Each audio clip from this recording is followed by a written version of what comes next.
আমরা গত 17 বছরের ফ্যাসিস্ট সরকার যেভাবে বিভিন্ন বাহিনীগুলোকে ধ্বংস করেছে, সেইখান থেকে তাদেরকে উত্তরণ করে বাংলাদেশের মানুষের চাহিদার যেরকম বাহিনী হওয়া উচিত, যে বাহিনী সত্যিকার অর্থে বাংলাদেশের স্বাধীনতা এবং সার্বভৌমত্ব রক্ষায় অতন্দ্র প্রহরী হিসেবে ইতিপূর্বেও কাজ করেছে এবং ভবিষ্যতে যেন আমরা ওইরকম একটা সশস্ত্র বাহিনী গড়ে তুলতে পারি, সেই দিক নির্দেশনা উনি ইতিমধ্যে দিয়েছেন এবং সে অনুযায়ী আমরা কাজ করছি। এর সাথে একটা কথাই বলতে চাই, আমাদের ভবিষ্যৎ বাহিনী হবে জনমুখী বাহিনী, মানুষের সাথে,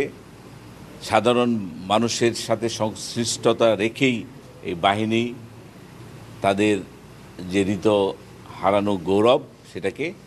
ফিরিয়ে আনার জন্য কিভাবে কাজ করতে হবে সেই দিক নির্দেশনা আমরা বাহিনী প্রধানদের সাথে বসে আমরা কাজ করছি। এর জন্য যা যা করার দরকার উনি আমাদের প্রতিরক্ষা মন্ত্রী ইতিমধ্যে বাহিনী প্রধানদেরকে দিয়েছেন